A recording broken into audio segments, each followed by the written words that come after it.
中铁、中建两家中企曾同巴西政府签署了萨尔瓦多跨海捷拉桥建造项目，该项目投资超100亿元。其实，巴西能够同中方合作，还要感谢日本。原来，日本曾从中国手中抢走巴西莫入河大桥项目，结果大桥建好后不久就塌了，所以在进行跨海大桥建造时，果断选择和中方合作。不过，这到底是咋回事？为何刚建好的大桥会这么脆弱呢？2019年4月6号，巴西贝伦大都会地区的一座大桥遭受一艘货轮撞击，出现坍塌。据了解，这座大桥横跨莫如河，距离贝伦为60千米，大桥长度为860米，高为23米，坐落于州道 PA483号高速路上。当天凌晨1时，一艘载着货物的商船在穿过大桥时撞到了桥下的一根桥墩，使得大桥出现了200米坍塌。尽管已是深夜，但仍有至少2辆小轿车落水。据了解，莫如河大桥是由日本工程队承建的，大桥建造时间并不长，只有半年左右。事发后，当地政府立即展开了救援工作，并专门成立一个机构对大桥坍塌原因进行调查。结果，调查人员傻眼了，肇事船只只有轻微磕碰损伤，但大桥却直接断裂，这桥质量是有多差呀？而引起这起事故的原因是货轮制动器失灵，并没有来得及减速，以至于吊桥还未升起来就差 0.1 秒，货轮撞上了桥墩，造成了悲惨的事故。虽然货轮的制动器失灵，但当时行驶的速度只有5节，且货船没有满载。根据国际标准，一座大桥可以承受1000吨级货轮20节速度的撞击。这艘货轮速度这么慢，且重量也不是太重，为何大桥如同纸折一样断塌？其答案自然不言而喻，只能说大桥就是豆腐渣工程。巴西政府回过头来后悔万分，早知道当初请中国建筑队承建多好。原来莫如河大桥位于巴西最繁忙的北仑港附近，是一个十分重要的交通干道，将港口和农场连接起来，可将巴西十分丰富的农产品快速运至港口，再通过外贸运往中国等地。巴西是金砖5国之一，在20世纪中叶经济实力在拉美地区首屈一指，不管是工业还是贸易发展都有不少的优势，拥有着全球最完善的福利制度。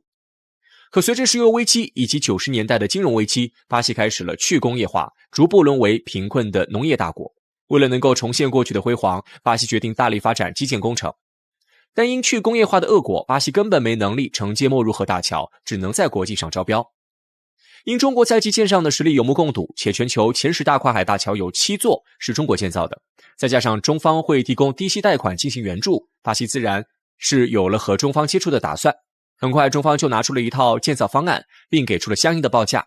就在2国的项目板上钉钉时，日本突然杀了出来，以比中国低很多的价格承接项目。巴西政府本就没什么钱，听了后自然是十分心动，再加上日本多年来一直在巴西大量移民，日本人在巴西政治、文化、经贸上的影响力加深，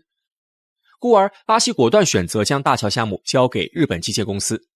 在建造大桥时，日本采用了开启桥方式，其特点是不影响船只的正常航行，很快大桥就建造完成。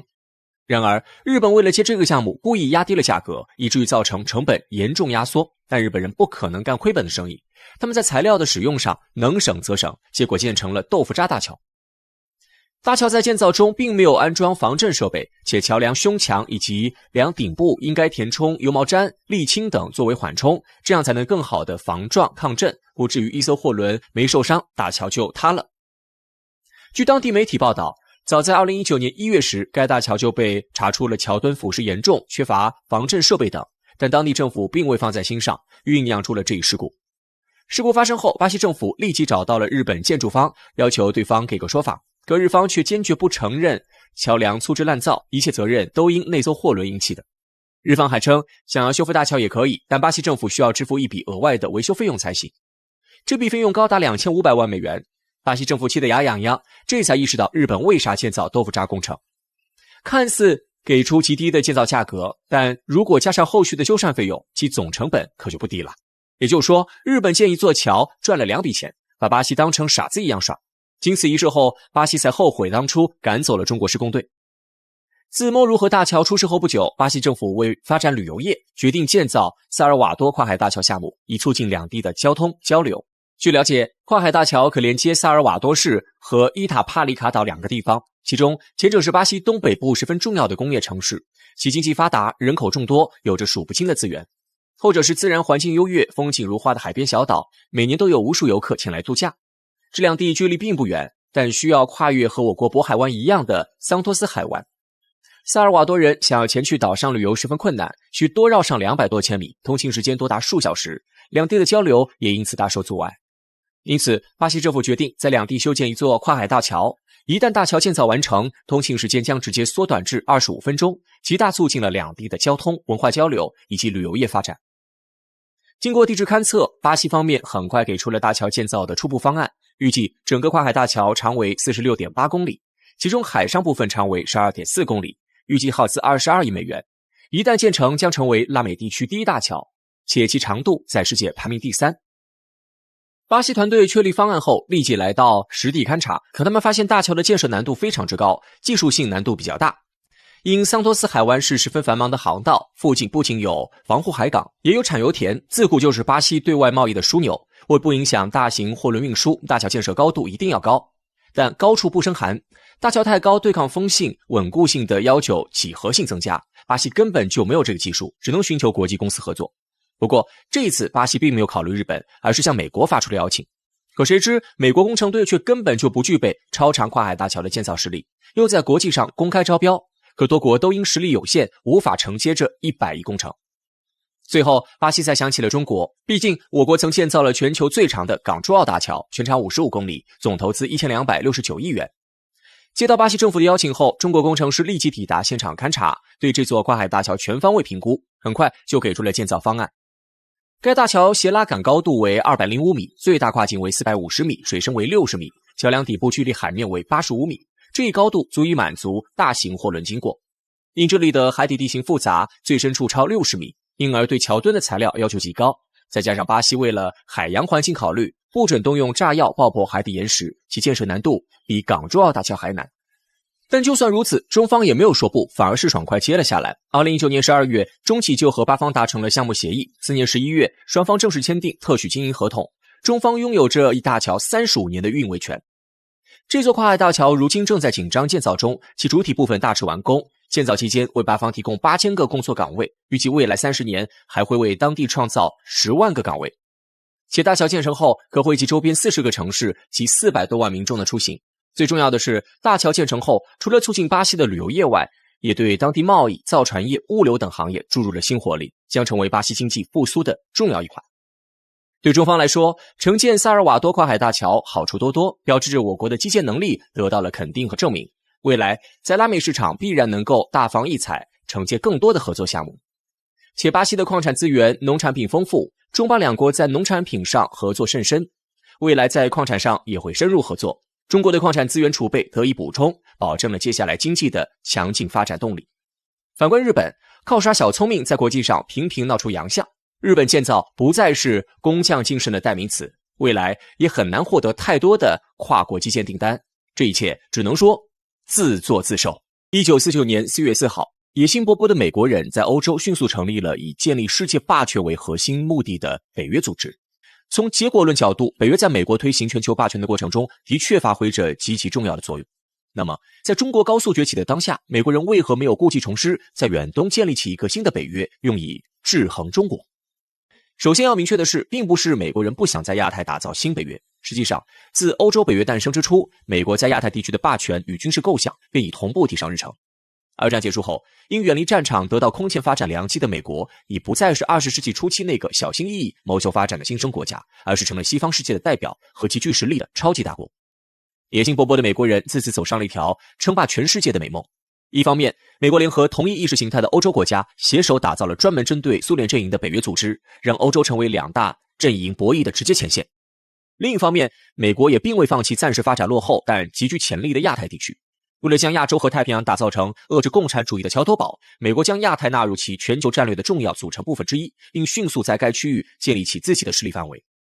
美国人打着战后重建的正义旗号，开始将自己的政治制度和意识形态强行输出到广大亚太新兴国家中，试图通过扶持起傀儡政权扩大对亚太的掌控。1951年4月，美国国务卿杜勒斯拟定出太平洋公约草案，提出了所谓的日本、琉球群岛、台湾、菲律宾、澳大利亚近海岛屿封锁链，矛头直指中国。另一边，美国人也在积极笼络一众东南亚国家。1951年8月30号，美国与菲律宾缔结共同防御条约，40个军事基地在菲律宾境内拔地而起。同年9月1号，美国又将手伸向更遥远的澳大利亚和新西兰，签署三方安全保障条约。这一系列协议的签署构成了美国在太平洋地区战略军事体系的重要环节。美国在亚太投放的军事力量一度接近美国海外军事的一半，关岛、夏威夷、冲绳、菲律宾、新加坡到处遍布美国人的军事基地。阿富汗战争结束后，就连中亚也不得不向蛮横不讲理的美国人敞开大门，允许其在自己境内驻军。如此一来，一张包围远东、辐射整个亚太的庞大军事网络体系构建完成，确保亚太各联盟体系继续存在并改良，同时保障自身的海上能源与贸易通道安全。为此，美国人试图在原有军事网络版图的基础上，将同盟关系升华为其最熟悉的传统模式——北约模式。美国人想要在亚太打造出一支新的北约组织，其中被美国视作其亚太战略版图南北双锚的日本和澳大利亚，就是亚太新格局中最重要的两大成员国。在美国亚太同盟体系下，对自己最忠心的日本人自然是其最先拉拢的对象。美日同盟也被看作是亚洲北约的基石和北锚。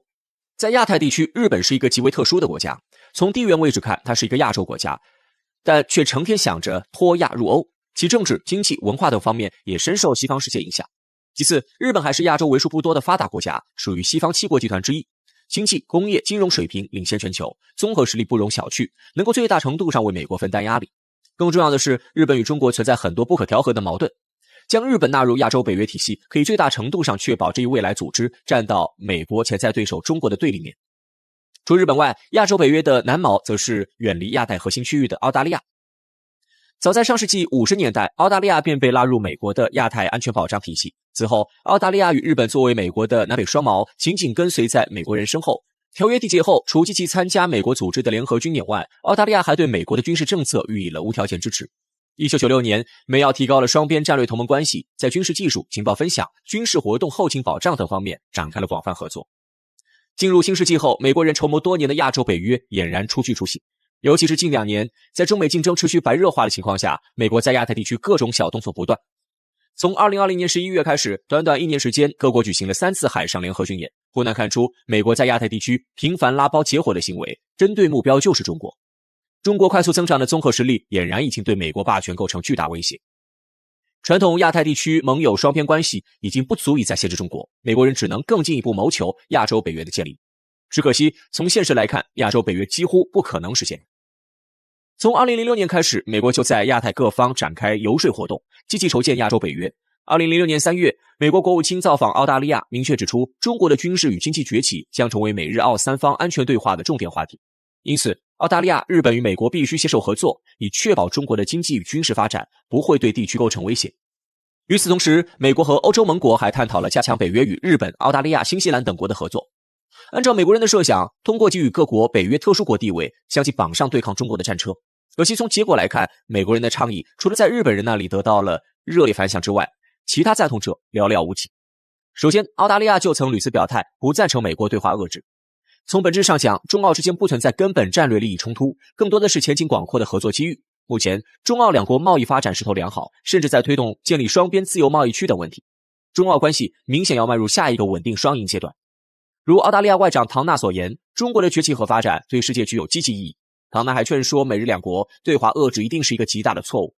在澳大利亚国内，普通民众同样很欢迎中国人。调研显示，一旦中美在台海发生冲突，72%的澳大利亚人会选择反对澳大利亚介入其中，站到中国对立面。可见，澳美双方在亚太战略和国家利益角度存在根本性的差异。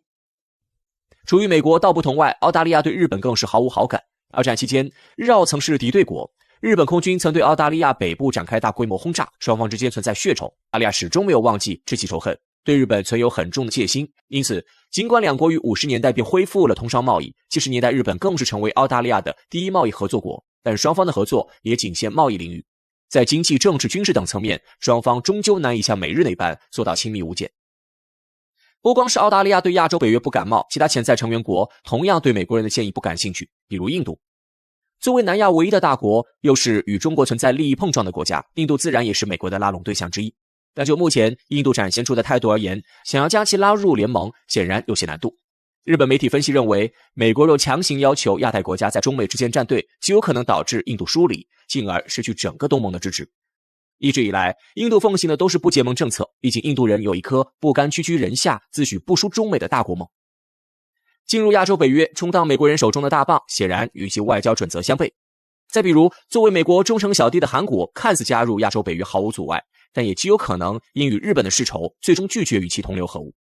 如此盘算下来，美国在亚太能拉拢的盟友已经所剩无几。说到底，亚洲北约无法成型的最大原因，还是在于亚欧之间截然不同的地域特征。亚太地区独特的历史经历和现实矛盾，注定了各国之间难以走向联合。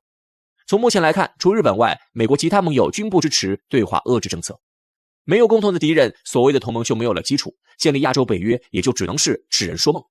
最为重要的是，亚洲地区经过几十年发展，经济合作、和平共处已成为绝大多数国家的共识。美国的行为是在逆潮流而行，想要将亚太各国带入另一场冷战，从而打压中国，维系自身的霸权。这种有损自身利益、成全美国的行为，自然不可能招人待见。亚洲北约其实早在多年前就已经成为美国预想战略的一环，只可惜这里不是欧洲，各国之间没有相通的意识形态和政治制度，也没有血缘文化同脉的历史基础，甚至还存在不可调和的矛盾。尤其是在日本军国主义上，由于日本至今都没有认错，亚洲各国谁又敢放心将自己的后背交给曾经的刽子手？